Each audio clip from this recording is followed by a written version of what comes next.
사람은 선택의 연속이라고 하는 말을 합니다.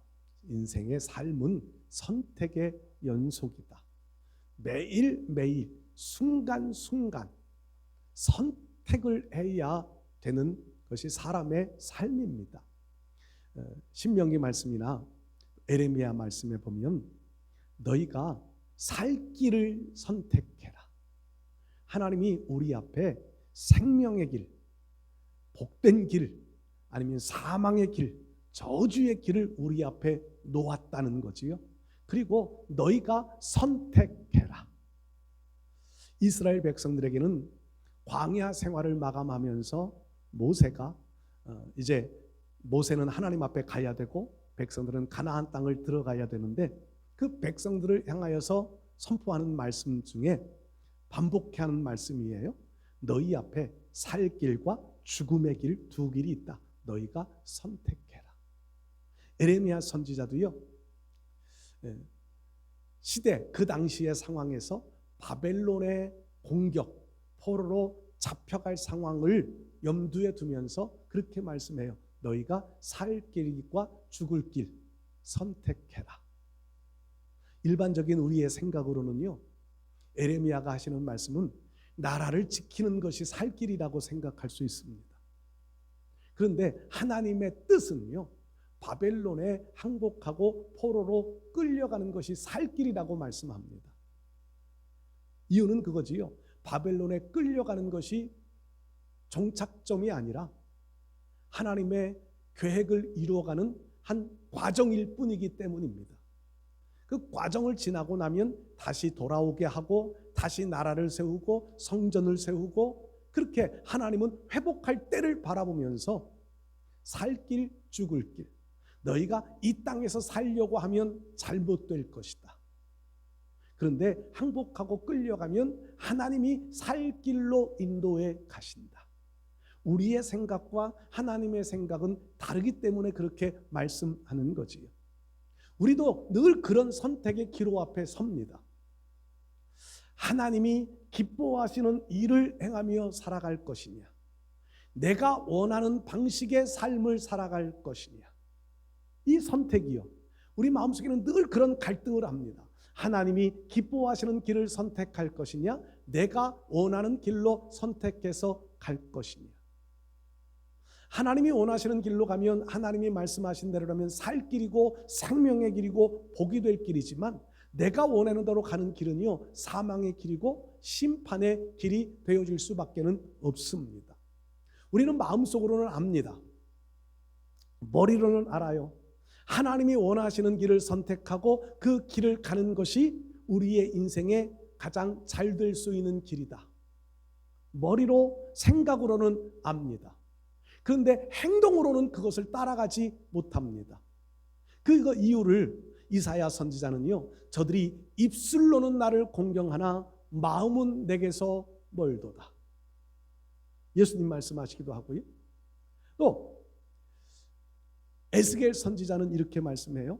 저희가 말로는 하나님을 사랑한다고 하지만 마음으로는 자기 이익을 따릅니다. 그러니까 우리의 삶의 선택의 순간이 되어지면은요, 하나님이 기뻐하시는 뜻보다는 내 마음에 생각하는 이익된 길로 따라가려 한다는 겁니다.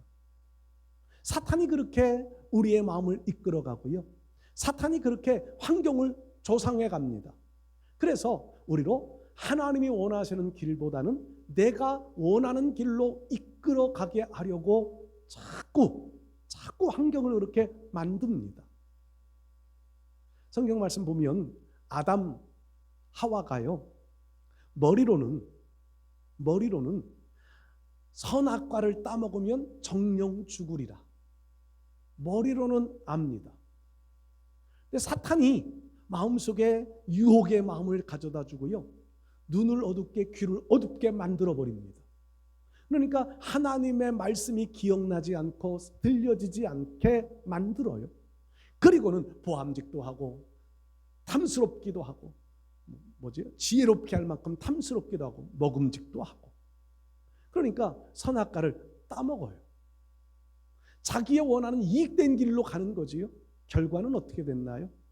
하나님이 원하셨던 길로 가면 영생의 길을 갈 수 있는데 인간의 원하는 생각의 길로 가면 심판의 길, 죽음의 길로 갈 수밖에 없는 길로 아담 하와는 가잖아요. 결국 에덴 동산에서 추방을 당하고요.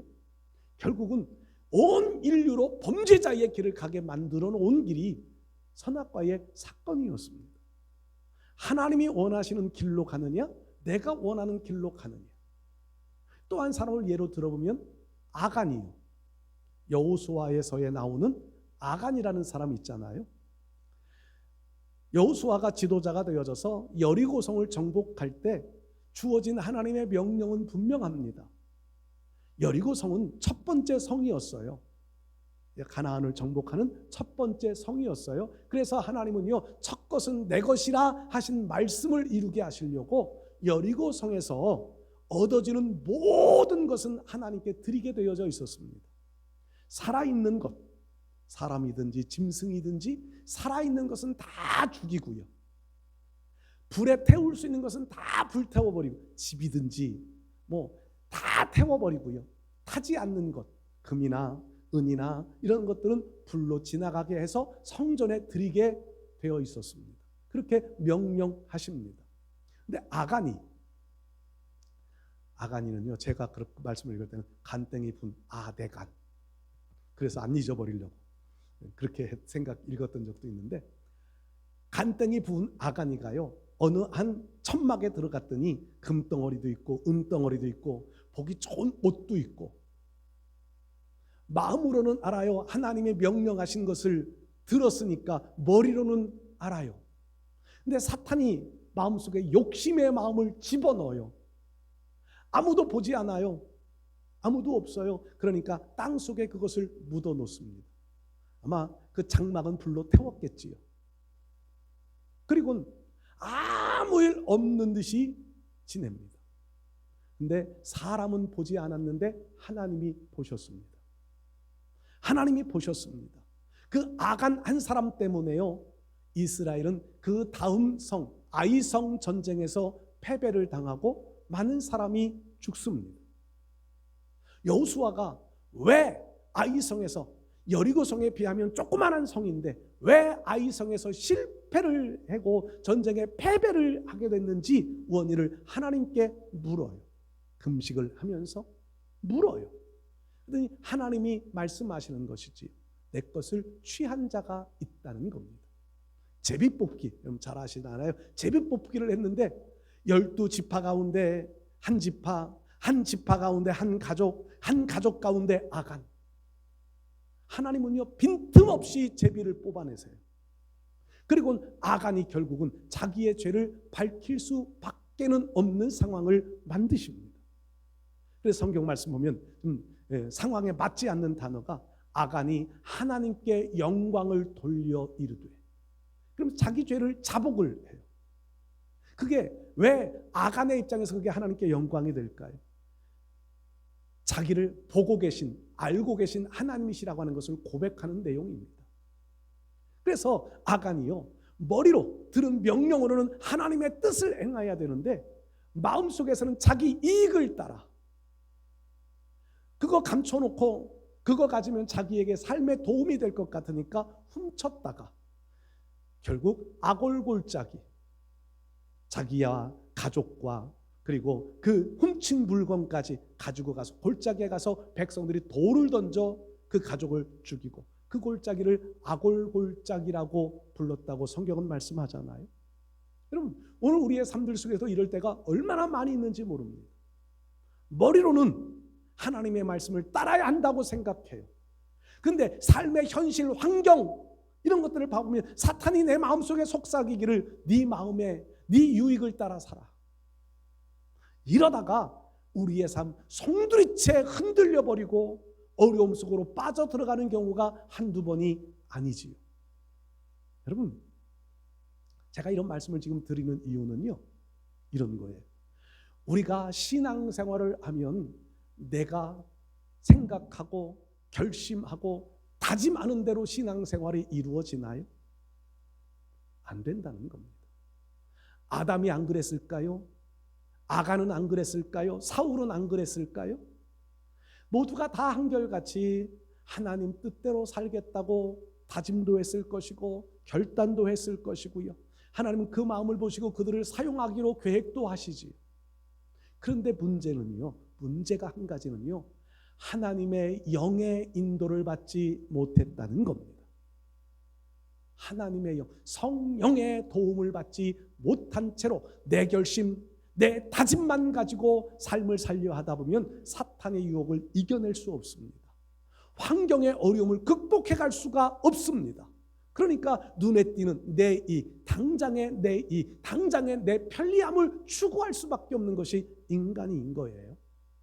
그런데 성경 말씀은요, 다윗, 이새의 아들 다윗을 만나니 내 마음에 맞는 자라.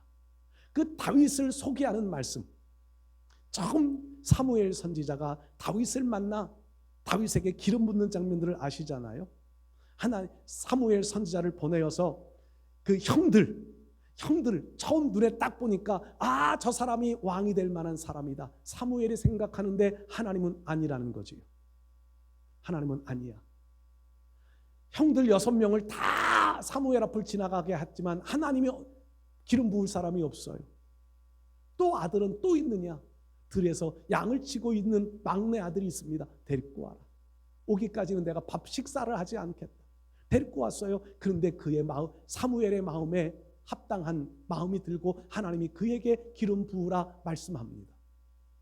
그러면서 우리가 들은 말씀 많이 아시지요? 나 여호와는 사람은 외형을 보거니와 나는 중심을 보느니라. 중심이 하나님 앞에 서 있는 다윗이었을 뿐만 아니라 그 16장 말씀 보면은요, 하나님의 영에 감동된 자라.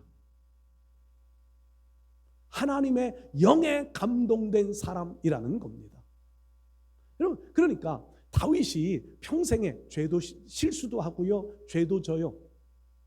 잘못된 일을 하기도 해요. 그런데 다윗의 마음속에는요, 성령이 감동하십니다. 잘못된 일을 할 땐 회개하고 하나님께로 돌아가고요. 자기 이익이 아닌 하나님의 이익을, 내 이름이 높아지는 게 아니라 하나님의 이름이 높아지기를 원하는 마음의 삶을 다윗은 정말 성실하게 살아갑니다. 그래서 다윗의 마음은요, 하나님의 성전 지으려 하는 마음의 결심을 갖게 되지. 하나님 것을 너무 기쁘게 받으셨습니다. 그런데 다만 피 흘림이 많아. 피를 많이 흘렸기 때문에 다윗을 통하여서는 성전을 짓지 않게 하겠다. 다만 그의 아들 솔로몬을 통하여 성전 짓게 하겠다. 다윗은 그 마음을 알아요. 그래서 성경 말씀을 읽어보면요, 사무엘 말씀을 읽어보면 참 귀한 말씀들이 그곳에 기록되어져 있는데, 다윗이 전쟁을 하러 다니면요 이기잖아요. 그럼 전쟁터에 나가서 이기면 많은 그 전리품들을 가져오잖아요. 가져오면 자기를 위하여 쓰지 않고요, 모두 다 하나님의 성전을 세우는 일을 위하여 준비하는 일에 사용합니다. 하나님께 드렸다고 그렇게 기록되어져 있어요. 몇 번에 걸쳐 반복해서 기록되어져 있어요. 성령에 감동되어진 사람이라. 자기 이익이 아니라 하나님의 이익을 먼저 생각하고 내 마음의 편리대로가 아니라 하나님이 기뻐하시는 일을 위하여 자기의 일생을 그렇게 살아가는 겁니다. 그래서 이새의 아들 다윗을 만나니 내 마음에 합한 자라. 하나님이 여러분들을 만나 여러분들을 보실 때 내 마음에 합한 자라고 말씀하실 수 있을까? 그렇지 못할까? 한번 점검해 보시기를 바랍니다. 우리는 성령의 인도받지 아니하면, 다윗이 하나님의 영에 감동되어 하나님의 영에 인도받았기 때문에 실수를 해도 회개할 수 있었고, 잘못을 해도 하나님이 그 죄를 지적할 때에 주님 앞에 무릎을 꿇을 줄 알 수 있었던 것처럼, 오늘 우리가 성령의 감동, 성령의 인도를 받지 않으면요 절대로 바른 신앙생활을 할 수 없습니다. 그래서 성경에는 매번 하시는 강조되어지는 말씀이 성령을 의지해야 하고요, 성령을 받아야 하고요. 오늘 성경 말씀은 성령을 따라 행하라. 성령의 인도하시는 일에 순종해라. 순종하면 하나님 잘되게 살 길로 인도해 가실 줄 믿습니다. 우리가 성령을 따라 행하는 일들 속에 성령을 이끄시는 일에 거부하고 우리 인간이 편리, 내 이익, 내 마음대로 가려 하면 그 길은 잘 되는 것 같지만 결국은 파손의 길. 사도행전 17장의 말씀에 무슨 배? 율리오란 그랬나? 바울과 제수 276명이 선원이 타고 죄수도 타고 276명이 타고 항해하던 배 유라굴라를 만나요. 바울은 성령에 감동되어져서 이번 항해를 잘못하면 큰 해를 받을 수 있겠습니다. 그런데 백부장은 선장과 선주의 말을 들어 우리가 이번 항해 어느 항구까지는 잘 갈 수 있습니다. 백부장은 선장과 선주의 말을 더 믿었다. 편리, 이익을 따라 행동하는 거예요. 그런데 성령의 감동에 따른 바울처럼 편리, 이익을 따라가다가 유라굴라 풍랑을 만나게 되고 결국 목숨의 위협까지 당했는데 바울이 기도하고 276명 목숨은 지켰지만 모든 배에 타고 있던 모든 것들은 바다에 던져버리고 배는 파손되어져 버리고 간신히 한 섬에 오르게 되어져서 사는 이런 은혜 성경은 기록해 놓고 있잖아요. 여러분 성령을 따라 행하시기를 바랍니다. 서론이 너무 길어졌네요. 오늘 성경 말씀 속에서 우리가 왜 성령을 따라 행해야 되느냐 몇 가지 말씀 한번 나누며 은혜를 나누겠습니다. 첫 번째는요, 성령을 따라 행해야 하나님께로 인도받을 수 있습니다. 사람은 본성적으로 타락되어져 있고 본성적으로 악한 마음을 품고 있기 때문에 우리의 결심, 우리의 결단만 가지고는요 하나님 앞에 도달해 갈 수 없습니다. 성령의 인도를 받아야만 하나님께로 다가갈 수 있습니다. 제가 여기 그런 비유를 들어놨는데 시각장애인들이요 훈련되어진 개 무슨 견이라고 그러지? 예? 아니 인도해 가는 굉장히 비싸더만요 그 개가. 또 아니면 지팡이 이런 거에 의지해서 길을 가요.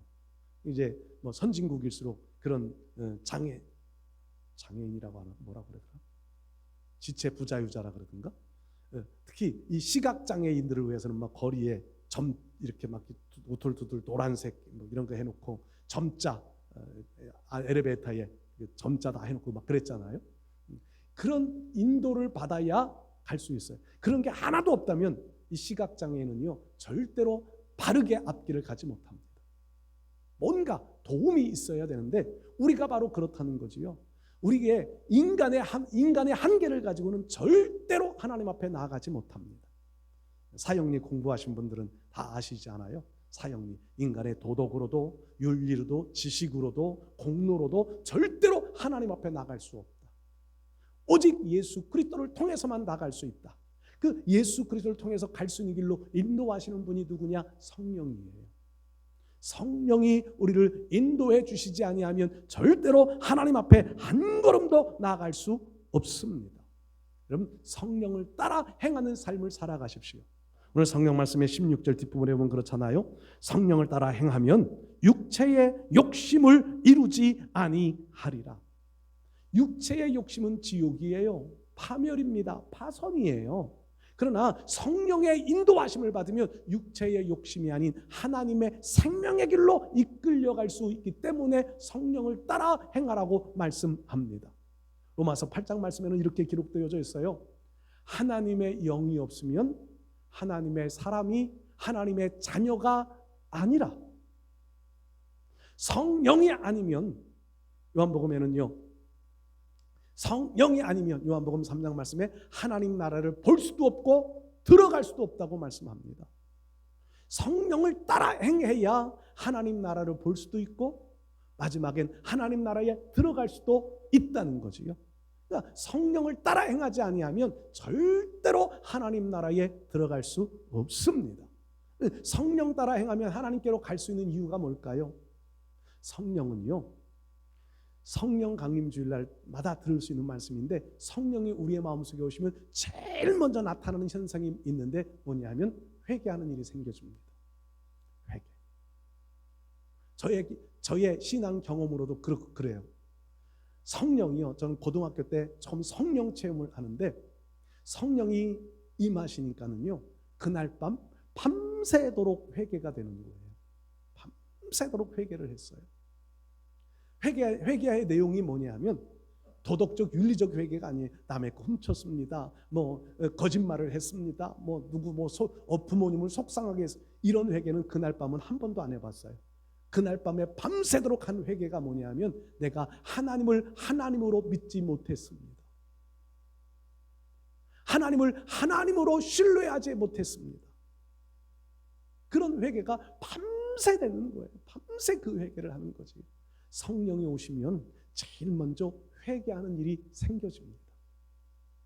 또 성령이 오시니까는요, 마음속에 어떤 일이 생기냐면 회개하고 나니까 확신이 생겨요. 확신. 무슨 확신? 하나님이 살아계시다. 하나님이 내 삶을 지켜주신다. 하나님이 내 삶을 보호하신다. 하나님이 내 삶의 필요들을 공급하신다 라고 하는 확신이 생겨지는 거예요. 성령을 따라 행하면은요, 아마 여러분들도 이런 현상들이, 이런 증거들이 분명하게 나타날 거예요. 그러면서 성령을 따라 행하니까는요, 안 될 것 같은 일들이 되는 일이 발생이 되는 거지요. 저는 그래서 하나님이 하라 하시면, 현실에서는 안 되지만 하나님이 하라 하시면은요, 물불 안 가리고 달려갑니다. 하나님이 멈추어라 하시면은요, 당장의 눈앞에 이익이 생겨질 일인 것 같은데도 하나님이 멈추어라 하면 멈춥니다. 안 합니다. 그러니까 성령을 따라 행하면은요, 반드시 나타나는 것이요, 손에 볼 것들을 막아주시고, 하나님이 하라 하시면은요, 손에 볼 것 같은데 잘 되어지게 하시는 이런 역사. 하나님은 반드시 이런 역사들을 우리의 삶들 속에도 이루어 주실 줄 믿습니다. 성령 따라 살아가는 삶, 그 결과는 하나님께로 인도해 갑니다. 두 번째로요, 성령을 따라 행하면 좋은 열매를 맺을 수 있게 됩니다. 좋은 열매를 맺으려고 우리가 나무를 심어 놓았는데, 그 열매들은요, 열매를 맺히면 좋은 나무고요, 열매를 안 맺히면 나쁜 나무예요. 그래서 작년 가을에 나무 많이 베내버렸습니다.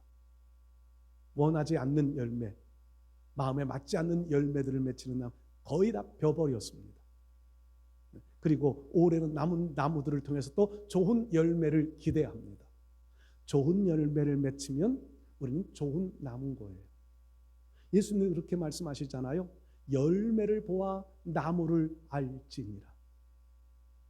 열매가, 어떤 열매가 맺혀지느냐에 따라서 나무의 질이 달라진다는 겁니다. 질. 예수님이 나무를 몰라서 그런 말씀하실까요? 아니요, 아시는데 질이 달라지는 거예요. 오늘 우리가 하나님이 기뻐하시는 좋은 열매를 맺히면 하나님이 보시기에 기뻐하는 좋은 나무, 신앙인이고요. 하나님이 기뻐하시지 않는 열매를 맺히면 아무리 많은 열매를 맺혀도 하나님 보실 때는 나쁜 나무일 뿐이지요. 근데 우리가 좋은 열매를 맺혀야 되는데, 성경에는요, 이 갈라디아서 5장 말씀에는요, 성령의 열매를 맺혀야 된다고 말씀하잖아요. 사랑과 희락으로 해서 온유와 절제, 이런 9가지 열매들을 여기에 나열해 놓았는데, 여러분들 하나님 앞에 성령을 따라 행하면 이런 열매들이 우리의 삶들 속에 자연스럽게 맺혀질 수 있을 줄 믿습니다. 그냥 억지로 맺히려고 해서 열매 맺혀지는 게 아니에요. 나무는 억지로 맺히려고 나무 맺혀지는 게 아니라 자연스럽게 열매가 맺혀지잖아요. 자연스럽게. 조건만 맞으면, 기후의 조건, 습도의, 온도의 이런 조건, 영양분의 조건, 이런 조건만 맞으면은요, 자연스럽게 열매를 맺혀요. 우리도 신앙인도 마찬가지 성령을 따라가는 삶을 잘 살아가면 자연스럽게 하나님이 기뻐하실 만한 좋은 열매들을 많이 맺힐 수 있게 될 줄 믿습니다. 그러니까 우리의 삶에서는요, 반드시 성령 따라 행하십시오. 성령 따라가면 자연스럽게 하나님의 능력이 나타날 거예요. 내 삶 속에 어둠의 권세를 제압할 수 있는, 흑암의 권세를 물리칠 수 있는, 질병들을 끊어낼 수 있는, 가난의 저주를 끊어낼 수 있는 능력들이 자연스럽게 맺혀질 수 있습니다. 이삭이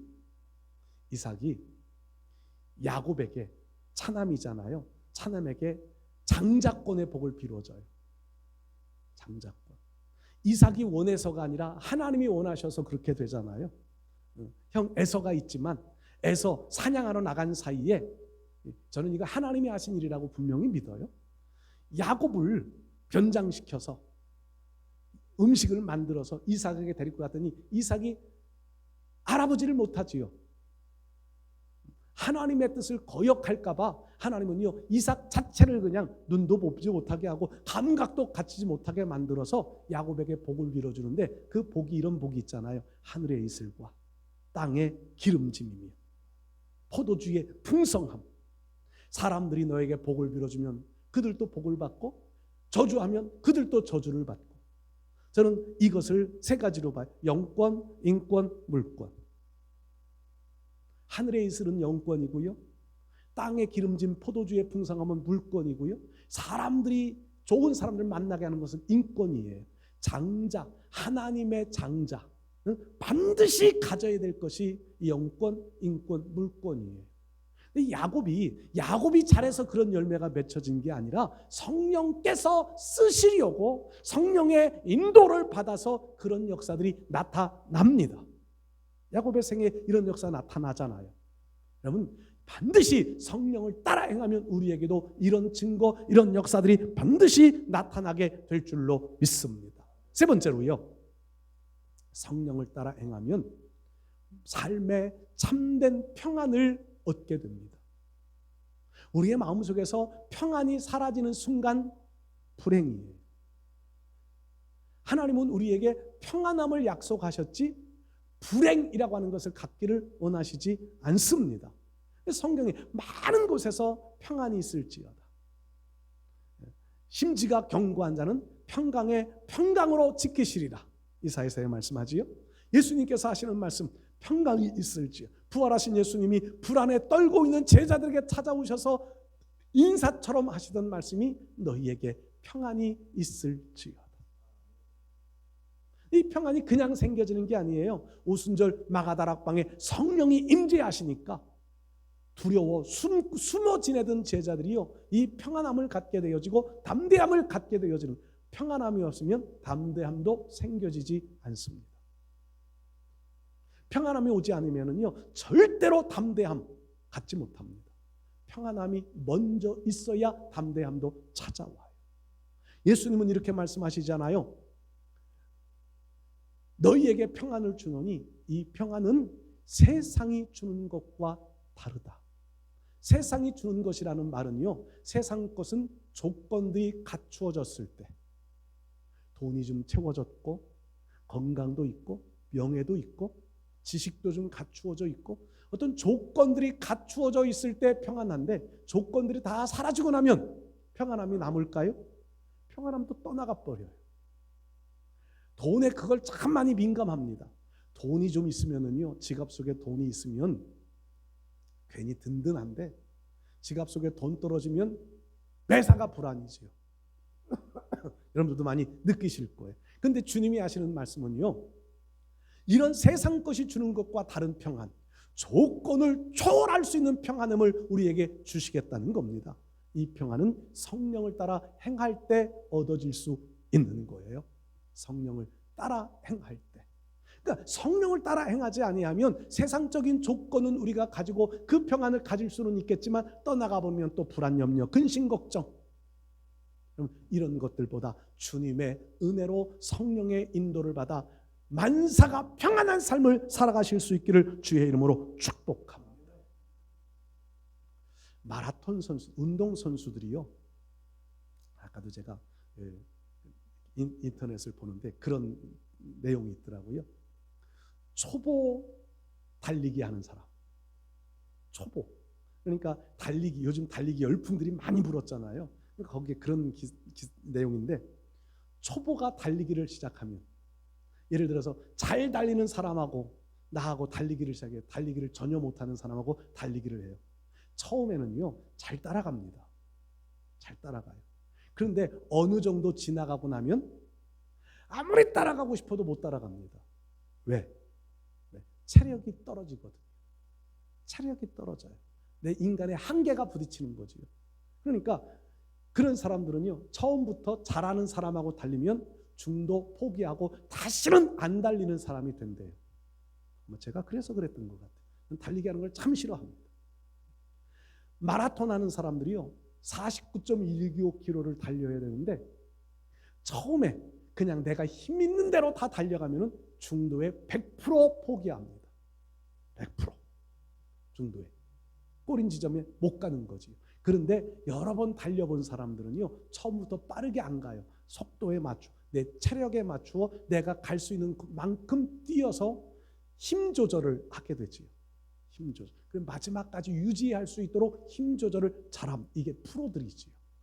프로. 성령을 따라 행한다고 하는 것은 바로 이런 겁니다. 내가 할 때는요 처음부터 힘을 다 쏟아버려요. 하늘나라 가기까지 우리가 가야 하는데 그냥 내 욕심, 내 욕망대로 다 해요. 그러다가 중도 포기. 신앙생활을 포기하는 사람들은 100% 그런 사람들이지. 그러나 성령의 인도받아 성령을 따라 행하는 사람들은요 내 힘에 의지하지 아니하고 하나님의 힘, 성령의 힘에 의지하기 때문에 끝까지 갈 수 있는 겁니다. 신앙생활은 끝까지 가야 하는 거예요. 신앙생활은 중도에 포기하면 하나님이 기억하지도 않으시고요 상급도 없을 뿐만 아니라 하나님 기억하지도 않으십니다. 중도에 포기하는 것 절대로 하나님 기뻐하지 않으십니다. 끝까지 가려면 반드시 성령의 인도를 따라 마음의 평안함을 가지고 신앙생활을 해야 끝까지 갈 수 있습니다. 사랑하는 성도 여러분들, 오늘 성령 강림 주일이잖아요. 성령의 능력을 힘입으시기를 축복합니다. 그리고 성령 따라 행하여 우리의 목적지 하나님 앞에까지 다다르도록 정말 하나님이 기뻐하시는 열매를 맺으면서 하나님 앞에 평안함을 누려가면서 끝까지 승리하며 성령의 인도받아 성령 따라 행하는 신앙생활을 해가실 수 있기를 주의 이름으로 축복합니다.